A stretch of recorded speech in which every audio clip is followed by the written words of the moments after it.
Well, good afternoon, and I'm grateful to the Lord Mayor and all his team at the Mansion House for hosting us this afternoon. And in the midst of the bad weather, I'd just like to take a moment before I begin my speech today to thank everyone in our country who is going the extra mile to help people at this time. I think of our emergency services and armed forces working to keep people safe, our NHS staff, care workers, and all those keeping our public services going, and the many volunteers who are giving their time to help those in need. Your contribution is a special part of who we are as a country, and it's all the more appreciated at a moment like this. Now, I'm here today to set out my vision for the future economic partnership between the United Kingdom and the European Union. There have been many different voices and views in the debate on what our new relationship with the EU should look like, and I've listened carefully to them all. But as we chart our way forward with the EU, I want to take a moment to look back. 18 months ago, I stood in Downing Street and addressed the nation for my first time as Prime Minister. I made this pledge then to the people that I serve. I know you're working around the clock, I know you're doing your best, and I know that sometimes life can be a struggle. The government I lead will be driven not by the interests of the privileged few, but by yours. We will do everything we can to give you more control over your lives. When we take the big calls, we'll think not of the powerful, but you. When we pass new laws, we'll listen not to the mighty, but to you. When it comes to taxes, we'll prioritise not the wealthy, but you. When it comes to opportunity, we won't entrench the advantages of the fortunate few. We will do everything we can to help anybody, whatever your background, to go as far as your talents will take you. We are living through an important moment in our country's history. As we leave the European Union, we will forge a bold new positive role for ourselves in the world, and we will make Britain a country that works not for a privileged few, but for every one of us. That pledge to the people of our United Kingdom is what guides me in our negotiations with the EU. And for me, that means 5 things. First, the agreement we reach with the EU must respect the referendum. It was a vote to take control of our borders, laws and money, and a vote for wider change, so that no community in Britain would ever be left behind again. But it was not a vote for a distant relationship with our neighbours. Second, the new agreement we reach with the EU must endure. After Brexit, both the UK and the EU want to forge ahead with building a better future for our people, not find ourselves back at the negotiating table because things have broken down. Third, it must protect people's jobs and security. People in the UK voted for our country to have a new and different relationship with Europe. But while the means may change, our shared goals surely have not. To work together, to grow our economies and keep our people safe. Fourth, it must be consistent with the kind of country we want to be as we leave. A modern, open, outward-looking, tolerant European democracy. A nation of pioneers, innovators, explorers and creators.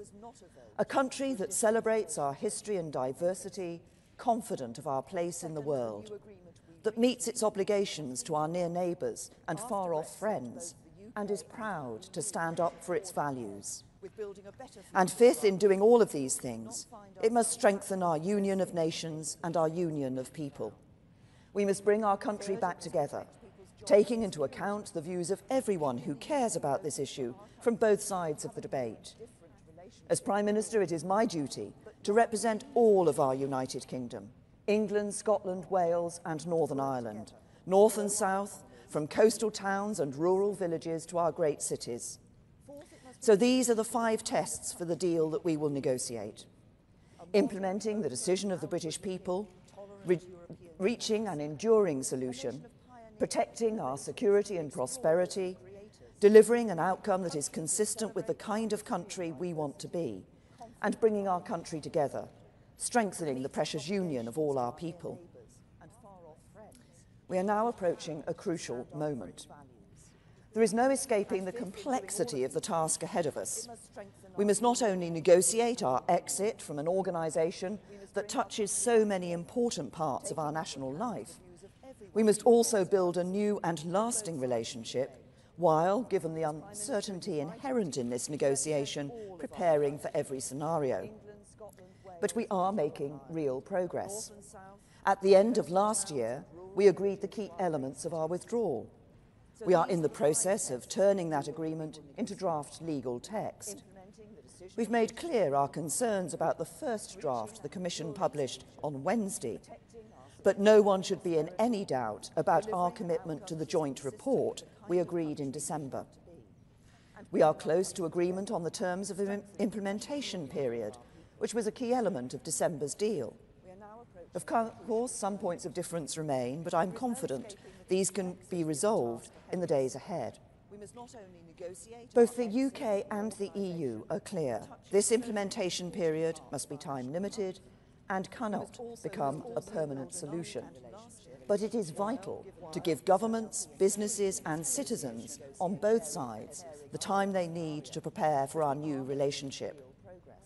With this agreed, I want both sides to turn all our attention and efforts to that new relationship.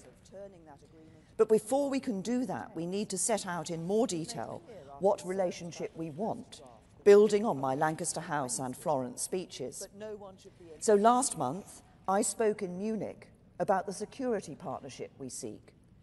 And today I want to talk about the other pillar of that relationship, how we build our economic partnership. In my speech in Florence, I set out why the existing models for economic partnership either do not deliver the ambition we need or impose unsustainable constraints on our democracy.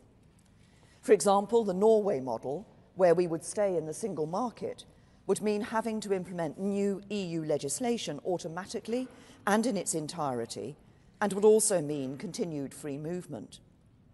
Others have suggested we negotiate a free trade agreement similar to that which Canada has recently negotiated with the EU, or trade on World Trade Organization terms.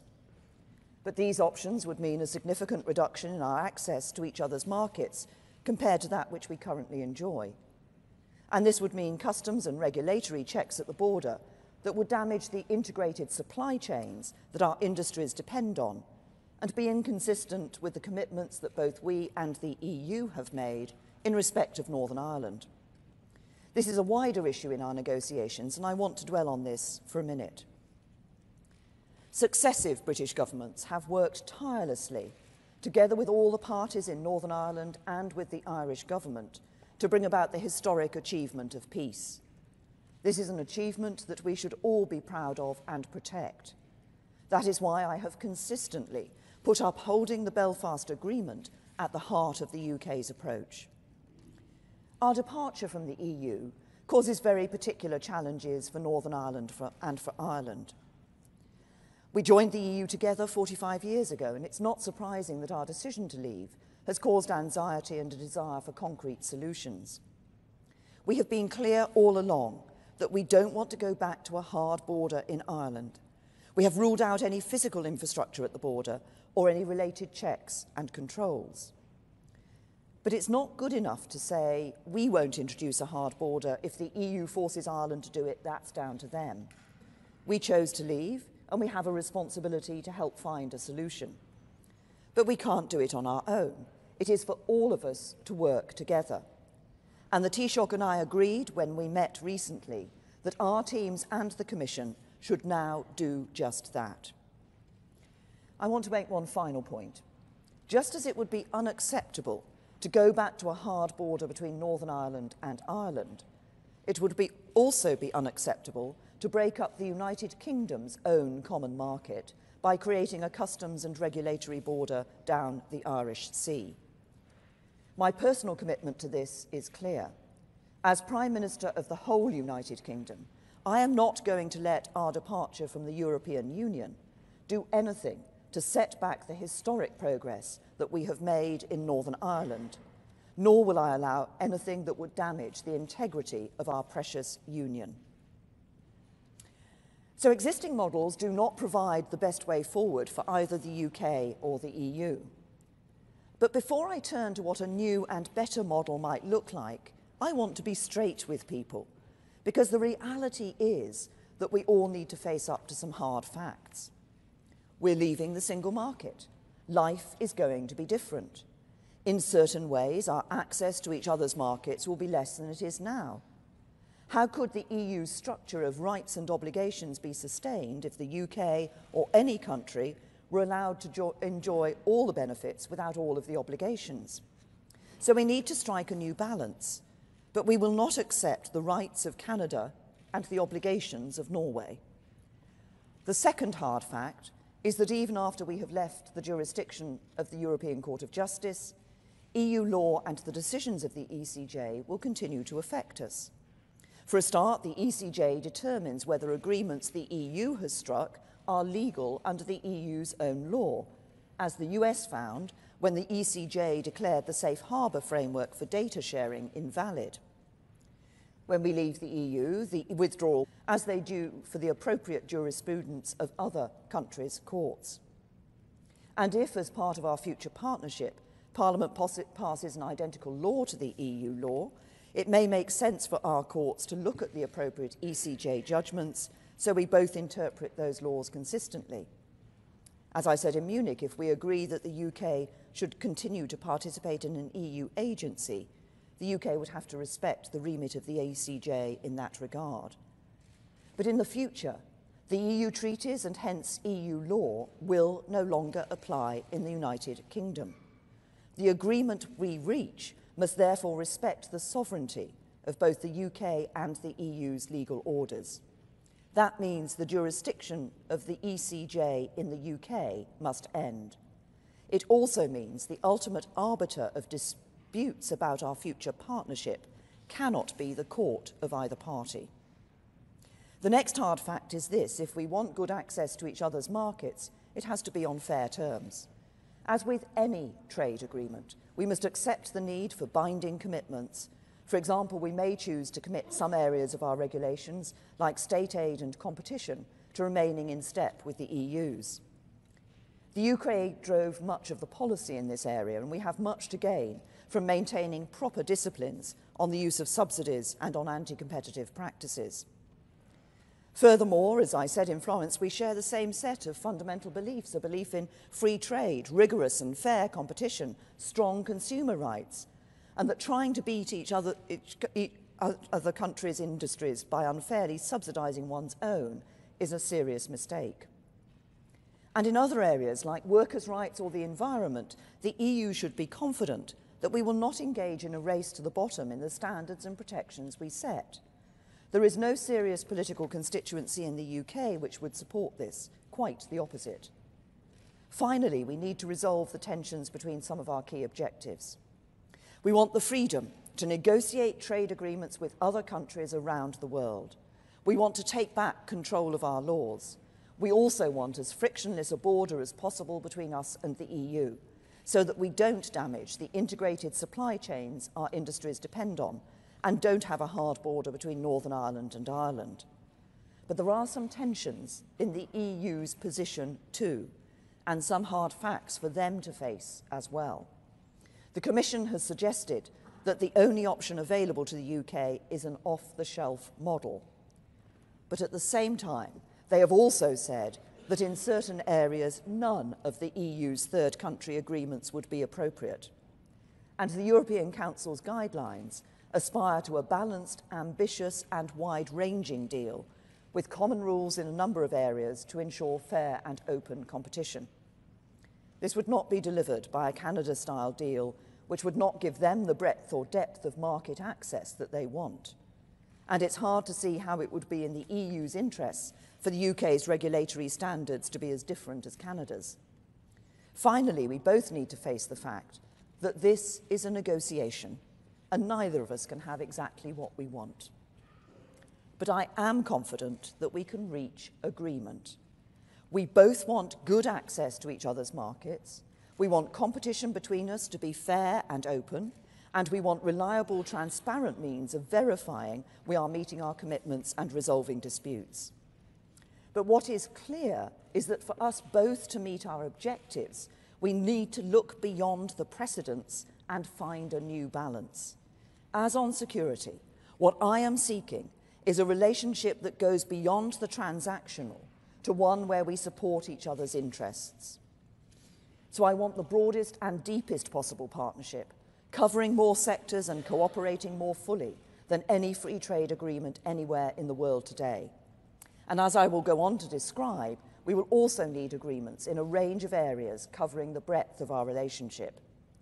And I believe this is achievable because it is in the EU's interests as well as ours.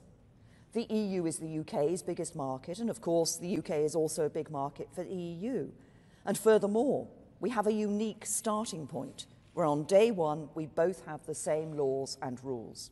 So rather than having to bring two different systems closer together, the task will be to manage the relationship once we are two separate legal systems.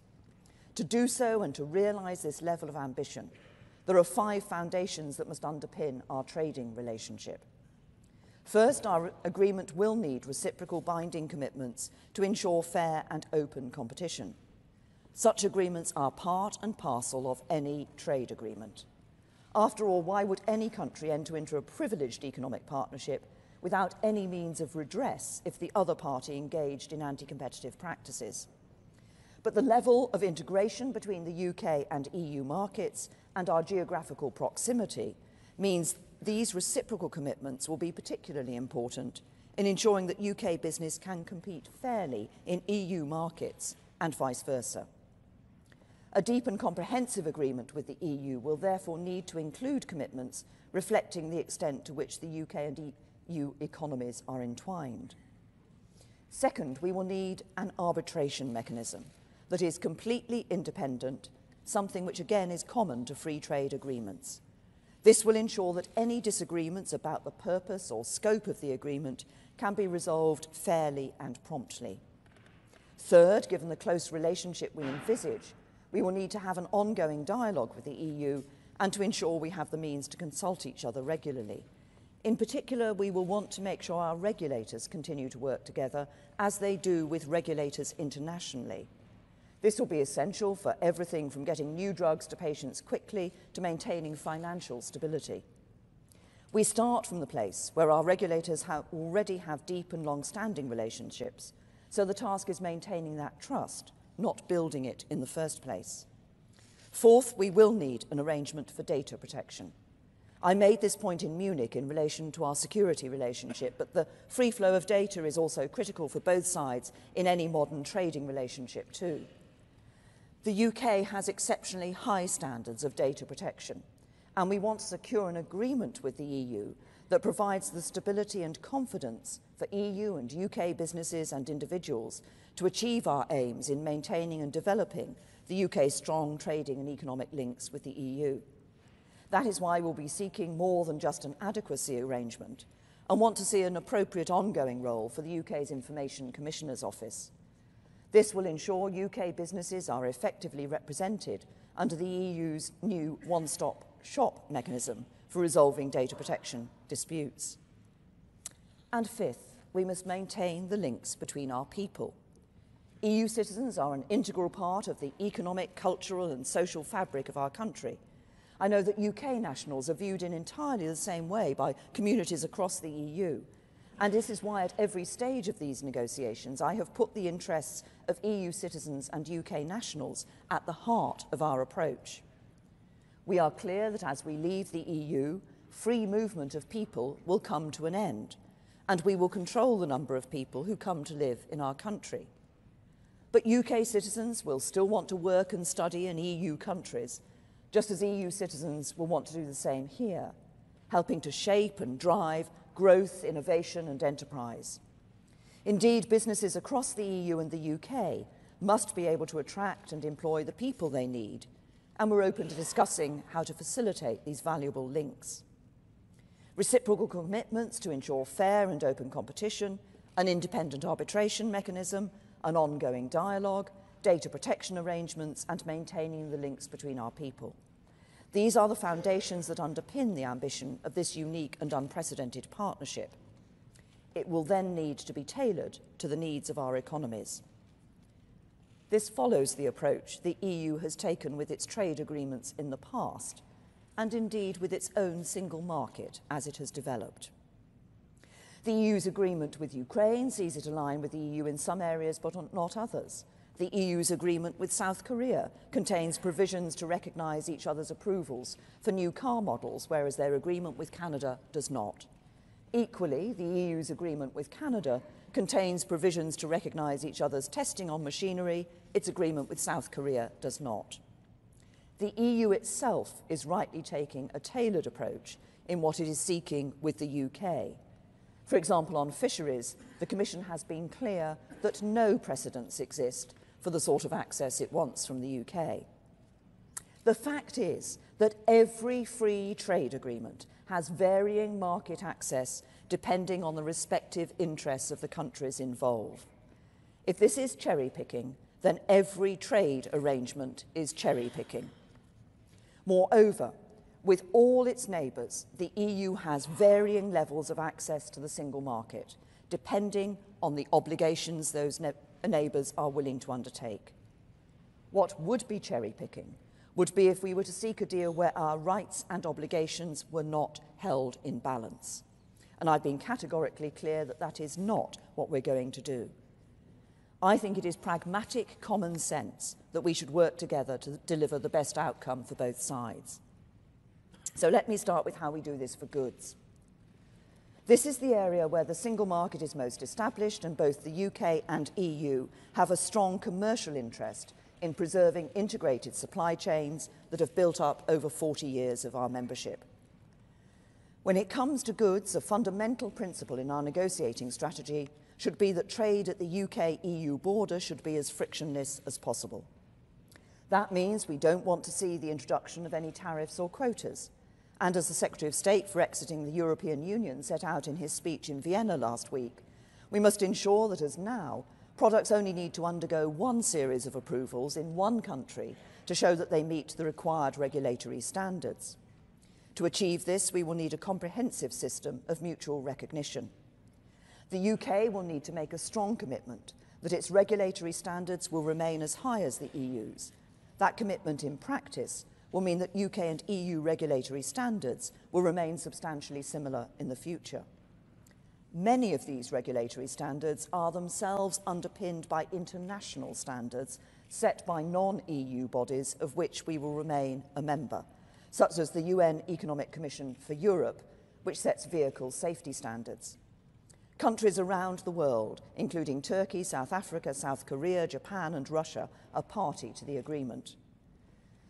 As I said in my speech in Florence, this could be achieved in different ways. Our default is that UK law may not necessarily be identical to EU law, but it should achieve the same outcomes. In some cases, Parliament might choose to pass an identical law. Businesses who export to the EU tell us that it is strongly in their interest to have a single set of regulatory standards that mean they can sell into the UK and EU markets. If the Parliament of the day decided not to achieve the same outcomes as EU law, it would be in the knowledge that there may be consequences for our market access, and there will need to be an independent mechanism to oversee these arrangements. We will also want to explore with the EU the terms on which the UK could remain part of EU agencies, such as those that are critical for the chemicals, medicines and aerospace industries. The European Medicines Agency, the European Chemical Agency and the European Aviation Safety Agency.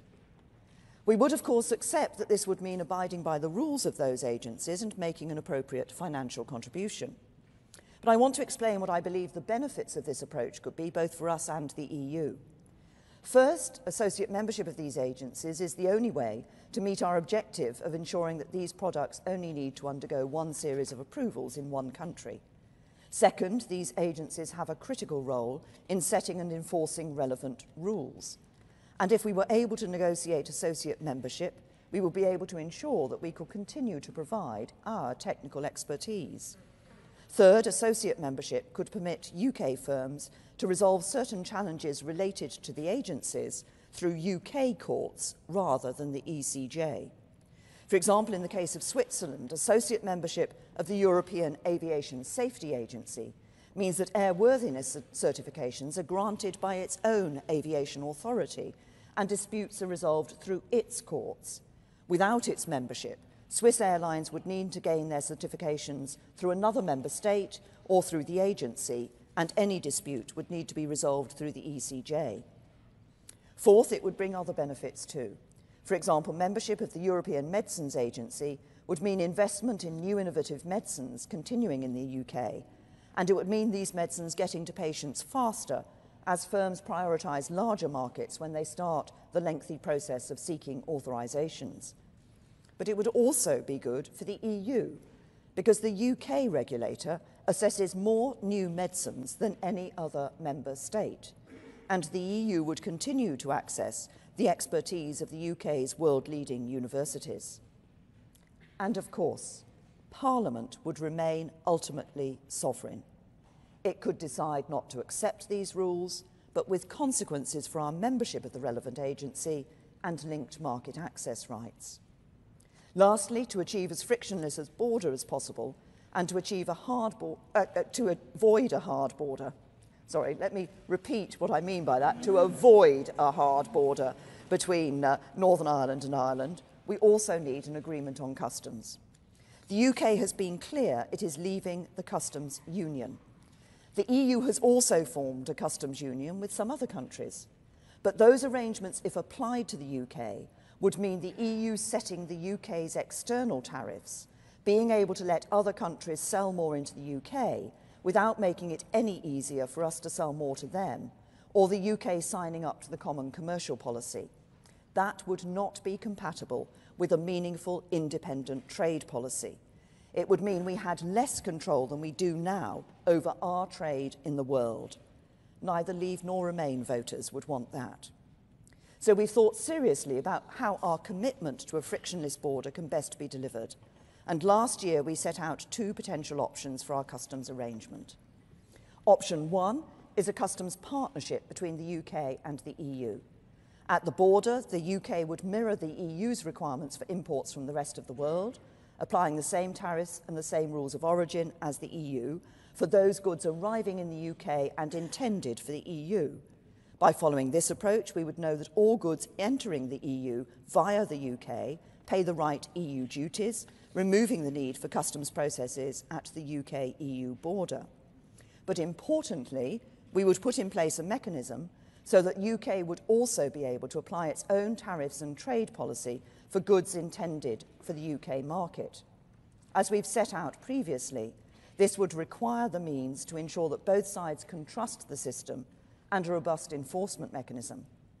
Option two would be a highly streamlined customs arrangement where we would jointly agree to implement a range of measures to minimise frictions to trade, together with specific provisions for Northern Ireland. First, measures to ensure the requirements for moving goods across borders are as simple as possible. This means we should continue to waive the requirement for entry and exit declarations for goods moving between the UK and the EU, and we should allow goods moving between the UK and the rest of the world to travel through the EU without paying EU duties, and vice versa. Second, measures to reduce the risk of delays at ports and airports, for example, recognising each other's trusted traders schemes and drawing on the most advanced IT solutions so that vehicles do not need to stop at the border. Third, we should continue our cooperation to mitigate customs duty and security risks. And fourth, measures to reduce the cost and burden of complying with customs administrative requirements, including by maximising the use of automation. And recognising the unique circumstances in Northern Ireland and our shared commitments to avoiding a hard border, we should consider further specific measures. 80% of north-south trade is carried out by micro, small and medium-sized businesses. So for smaller traders, who as members of the community are most affected, but whose economic role is not systemically significant for the EU market, we would allow them to continue to operate as they do currently, with no new restrictions. And for larger traders, we would introduce streamlined processes, including a trusted trader scheme that would be consistent with our commitments. Both of these options for our future customs arrangement would leave the UK free to determine its own tariffs with third countries, which would simply not be possible in a customs union. Now, I recognise that some of these ideas depend on technology, robust systems to ensure trust and confidence, as well as goodwill, but they are serious and merit consideration by all sides. So to conclude on goods, a fundamental principle in our negotiating strategy is that trade at the UK-EU border should be as frictionless as possible, with no hard border between Northern Ireland and Ireland. We believe this can be achieved via a commitment to ensure that the relevant UK regulatory standards remain at least as high as the EU's and a customs arrangement. We recognise this would constrain our ability to lower regulatory standards for industrial goods, but in practice we are unlikely to want to reduce our standards, not least because the British public would rightly punish any government that did so at the ballot box. This approach to trade in goods is important for agriculture, food and drinks, but here other considerations also apply. We're leaving the Common Agricultural Policy and will want to take the opportunity that brings to reform our agriculture and fisheries management. The UK has among the highest environmental and animal welfare standards of any nation on earth. As we leave the EU, we will uphold environmental standards and go further to protect our shared natural heritage. And I fully expect that our standards will remain at least as high as the EU's.